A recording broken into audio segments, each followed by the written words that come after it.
मान ले एक लेजर है तेरे पास, लेजर से वाटर बाहर निकल रहा है, तो पानी के पास डायरेक्शन होती है कि नहीं होती? सर आंसर है होती है और नहीं भी होती। क्या हम इधर किए तो पानी की डायरेक्शन ये है, लेजर इधर कर तो पानी की डायरेक्शन ये है। जैसे हम उसको एक बकेट जैसे या एक एरिया में कैप्चर कर लेंगे, पकड़ कर रख लेंगे, तो उस समय वो क्या है? इलेक्ट्रिक फील्ड की क्वांटिटी है। तो भाई क्वांटिटी ऑफ वाटर किसमें ज्यादा है? क्वांटिटी ऑफ वाटर तो 5 लीटर में ज्यादा है कंपेयर टू 1 लीटर। उसी तरह से जितना बड़ा एरिया होगा साहब, इलेक्ट्रिक फ्लक्स की क्वांटिटी उतनी ज्यादा होगी। हेलो बच्चों, क्या हाल चाल? एकदम बढ़िया। तो बच्चों आज की इस क्लास में हम डिस्कस करेंगे क्लास 12th का फर्स्ट चैप्टर का काफी इंपॉर्टेंट टॉपिक इलेक्ट्रिक फ्लक्स। तो आइए समझते हैं बिना टाइम वेस्ट किए हुए। देखिए इलेक्ट्रिक फ्लक्स क्या होता है। अच्छा एक चीज और मैं बता दूं, इससे पहले भी मैंने बहुत सारे टॉपिक पढ़ा चुके हैं और उन सबका 10-10 मिनट का वीडियो है, काफी इंपॉर्टेंट टॉपिक्स है। सबका लिंक आपको वीडियो के डिस्क्रिप्शन में मिल जाएगा, जितनी भी इंपॉर्टेंट डेरिवेशन है। आज की क्लास में हम पढ़ रहे हैं इलेक्ट्रिक फ्लक्स। देखिए इलेक्ट्रिक फ्लक्स क्या होता है। देखो सबसे पहले आप ये समझिए कि इलेक्ट्रिक फ्लक्स कैसी क्वांटिटी है। तो आंसर है इलेक्ट्रिक फ्लक्स एक स्केलर क्वांटिटी है। सर स्केलर क्यों है? लेकिन हमने तो ये सुना है कि इलेक्ट्रिक फील्ड तो वेक्टर क्वांटिटी होती है, उसकी एक पर्टिकुलर डायरेक्शन होती है। अच्छा साहब देख, अब मैं तेरे को फील कराता हूं इस बात को। जैसे मान ले एक लेजर है तेरे पास, लेजर से वाटर बाहर निकल रहा है, तो पानी के पास डायरेक्शन होती है कि नहीं होती? सर आंसर है होती है और नहीं भी होती। कैसे? देख, लेजर से पानी बाहर निकल रहा है, अगर मैंने लेजर में इधर किए तो पानी की डायरेक्शन ये है, लेजर में इधर कर दो पानी की डायरेक्शन ये है, लेजर ऊपर का पानी डायरेक्शन ऊपर। तो मतलब पानी के पास तो डायरेक्शन होती है। लेकिन अगर मैं इसी पानी को एक बाल्टी में भर के रख दूं तो उस पानी का डायरेक्शन क्या है? तो वो अब डायरेक्शन नहीं है उसके पास डायरेक्शन नहीं है। अब वो एक पानी की क्वांटिटी है। अब वो क्या है? पानी की क्वांटिटी। ठीक इसी तरह से इलेक्ट्रिक फील्ड जब तक है तब तक है उसके पास डायरेक्शन। जैसे हम उसको एक बकेट जैसे या एक एरिया में कैप्चर कर लेंगे, पकड़ कर रख लेंगे, तो उस समय वो क्या है? इलेक्ट्रिक फील्ड की क्वांटिटी है। तो इलेक्ट्रिक फ्लक्स जो है वो एक तरह का क्वांटिटी है। कौन सी क्वांटिटी साहब? Scalar quantity. ठीक है, अब हम ये समझते हैं बच्चों कि इलेक्ट्रिक फ्लक्स किन किन चीजों पर डिपेंड करता है। तो देख, इलेक्ट्रिक फ्लक्स एक क्वांटिटी है, इसको हम रिप्रेजेंट करेंगे फाई से। अब ये किस पर डिपेंड करता है साहब? इलेक्ट्रिक फील्ड पर डिपेंड करता है। तो ये तेरे सामने एक एरिया है, ठीक है। अगर इस एरिया में ज्यादा इलेक्ट्रिक फील्ड डालोगे, मतलब ज्यादा इलेक्ट्रिक फील्ड लाइन जाएंगी, तो हम कहेंगे कि इसका फ्लक्स भी ज्यादा है। कम जाएंगी तो इलेक्ट्रिक फ्लक्स भी क्या होगा? कम होगा। तो जाने की पहला रिजल्ट जहां पर हमको ये देखने को मिलता है कि फ्लक्स जो होता है वो इलेक्ट्रिक फील्ड पर डिपेंड करता है और उसके प्रोपोर्शन में बढ़ता है। इलेक्ट्रिक फील्ड ज्यादा तो फ्लक्स ज्यादा, इलेक्ट्रिक फील्ड कम फ्लक्स कम। अरे बाल्टी में ज्यादा पानी भरा होगा तो पानी क्वांटिटी ज्यादा, कम पानी भरा होगा तो क्वांटिटी कम होगी। सीधी सी बात है, ठीक है। अच्छा साहब अब देख, मान ले तेरे पास 2 बाल्टी है, एक बाल्टी है 1 लीटर की, दूसरी बाल्टी है 5 लीटर की। किसमें पानी ज्यादा आएगा साहब? 5 लीटर वाली में ज्यादा आएगा, 1 लीटर वाली में कम आएगा। तो भाई क्वांटिटी ऑफ वाटर किसमें ज्यादा है? क्वांटिटी ऑफ वाटर तो 5 लीटर में ज्यादा है कंपेयर टू 1 लीटर। उसी तरह से जितना बड़ा एरिया होगा साहब, इलेक्ट्रिक फ्लक्स की क्वांटिटी उतनी ज्यादा होगी। जितना छोटा एरिया होगा, इलेक्ट्रिक फ्लक्स की क्वांटिटी कम होगी। क्यों? क्योंकि देखो एरिया बड़ा होता है तो ज्यादा फील्ड लाइन उसमें से जा सकती है, एरिया छोटा होता है तो कम फील्ड लाइन जाएंगे। तो इससे रिजल्ट क्या बना कि आपका जो फ्लक्स है वो एरिया के भी डायरेक्टली प्रोपोर्शनल होता है। ठीक है, तो 2 रिजल्ट समझ में आ गए। तीसरी चीज, अब तीसरी चीज क्या है? देख समझना बात को, थोड़ा फील कर रहा है इस बात को। जैसे मैं तेरे सामने ऐसे खड़ा हो गया और तेरे सामने क्या है? लेजर है। अब लेजर से तूने मेरे को पानी मारा, तो ये पानी की जो धारा है, पानी की जो करंट है वो डायरेक्ट मेरे पे पड़ेगी। हाँ साहब मेरे पे पड़ेगी, तो मैं गीला हो जाऊंगा। ठीक है, मैं गीला हो जाऊंगा। अब मान ले तुम पानी मेरे तरफ मार रहे हो और मैं पानी की डायरेक्शन पे ऐसे खड़ा था तो मैं गीला हो रहा। अगर मैं ऐसे लेट जाऊं और इसी डायरेक्शन में पानी की डायरेक्शन है और यही मेरे लेटने की डायरेक्शन है, तो पानी क्या होगा? मेरे ऊपर से निकल जाएगा, मेरे को गीला कर पाएगा? नहीं कर पाएगा।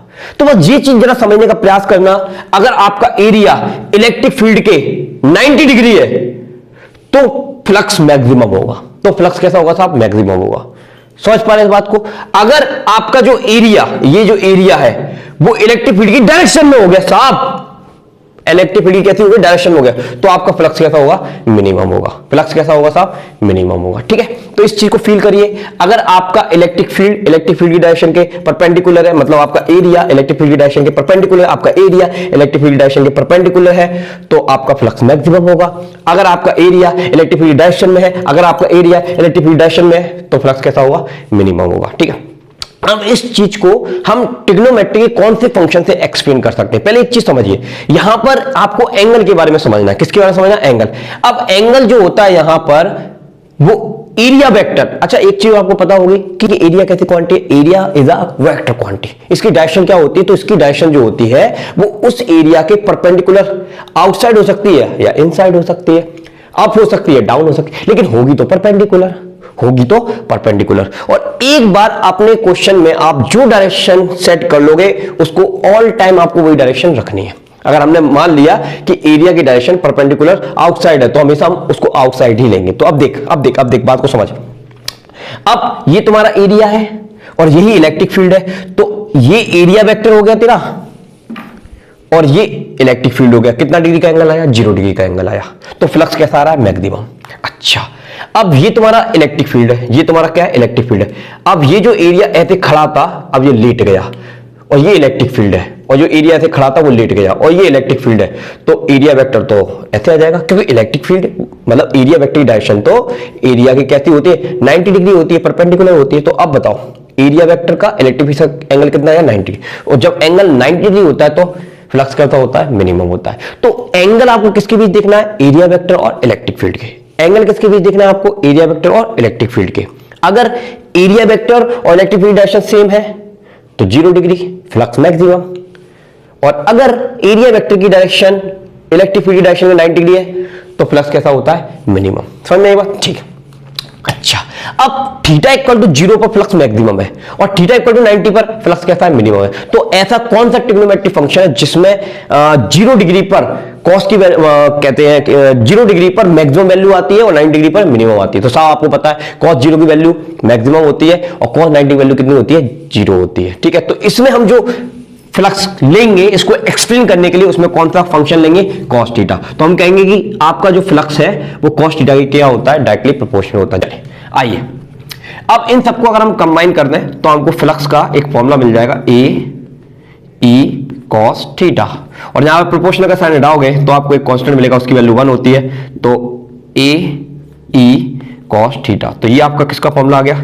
सब फ्लक्स का फॉर्मूला आ गया। तो इसको बढ़िया तरीके से आपको रट्टा मान लेना है, बढ़िया तरीके से रट्टा मान लेना है। और ये फॉर्मूला कहां एप्लीकेबल है? यहां एरिया की वैल्यू एक जैसी है, एक जैसा एरिया है, ठीक है, और एक जैसा इलेक्ट्रिक फील्ड है।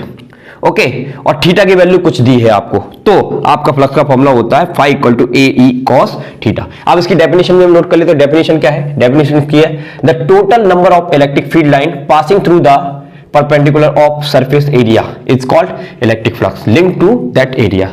ठीक है, तो इलेक्ट्रिक फ्लक्स बेसिकली क्या होती है? इलेक्ट्रिक फील्ड लाइन होती है जो कि उस एरिया से 90 डिग्री जा रही है। कैसे जा रही है? 90। देख वही तो बता रहा था यार तेरे को कि ये तेरा एरिया है और ये इलेक्ट्रिक फील्ड की डायरेक्शन है। अगर आपका एरिया इलेक्ट्रिक फील्ड के 90 डिग्री है तो फ्लक्स कैसा होगा? मैक्सिमम। लेकिन एंगल किसके बीच देखा जाता है साहब? इलेक्ट्रिक फील्ड और एरिया वेक्टर, इसलिए इसके बीच का एंगल कितना आता है? 0 डिग्री। तो दो चीजें हैं, अगर आप सरफेस और इलेक्ट्रिक फील्ड के बीच का एंगल बात करो तो वो तो 90 डिग्री है, लेकिन हमें वो वाला एंगल नहीं लेना, हमें कौन सा वाला एंगल लेना है? इलेक्ट्रिक फील्ड और एरिया वेक्टर का। ठीक है, और वो कितना होता है? 0 डिग्री, इसलिए cos 0 की वैल्यू क्या होती है? मैक्सिमम। तो 0 डिग्री पर आपका फ्लक्स कैसा होता है? मैक्सिमम, और 90 डिग्री पर कैसा होता है? मिनिमम। क्लियर है? ठीक है, डेफिनेशन आपने समझ ली, इसको पॉज करिए, नोट करिए, फिर हम बढ़ते हैं आगे। ठीक है, पॉज कर लिया, नोट कर लिया, अब हम बढ़ते हैं आगे।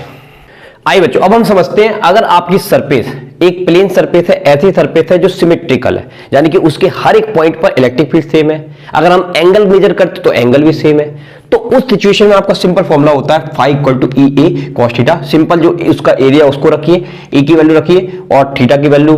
तो देखो एक बार बताओ, अगर आपके सामने ऐसा सरफेस है, देखना जरा, ऐसा सरफेस है और यही इलेक्ट्रिक फील्ड डायरेक्शन है और यही आपके एरिया वेक्टर की डायरेक्शन है, तो इनके बीच तो एंगल 0 हो गया। अगर 0 एंगल हो गया तो cos 0 कितना होता है? 1 होता है। तो सिंपली आप E मल्टीप्लाई ए करेंगे, इलेक्ट्रिक फ्लक्स आपका निकल जाएगा।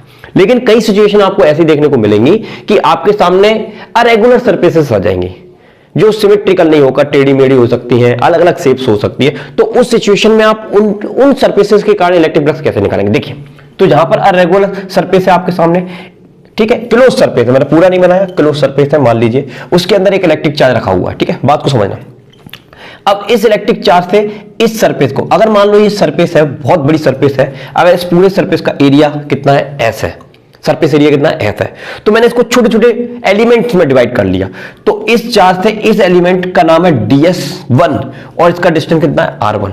तो आपको पता है कि जो आपका इलेक्ट्रिक फील्ड होता है वो डिस्टेंस के स्क्वायर के क्या होता है? Inversely proportionate. डिस्टेंस ज्यादा इलेक्ट्रिक फील्ड कम, डिस्टेंस कम इलेक्ट्रिक फील्ड ज्यादा। तो जब ये वाले एलिमेंट को देखोगे तो बड़ा है, तो यहां पर इलेक्ट्रिक फील्ड की वैल्यू कुछ और होगी, तो मैंने उसको E1 मान लिया। अब यहां पर जाकर देखोगे तो यहां पर इलेक्ट्रिक फील्ड की वैल्यू कुछ और होगी क्योंकि डिस्टेंस छोटा है। तो इस तरह से ऐसी सरफेस में अलग अलग लोकेशन पर आपको इलेक्ट्रिक फील्ड अलग अलग मिलेगा।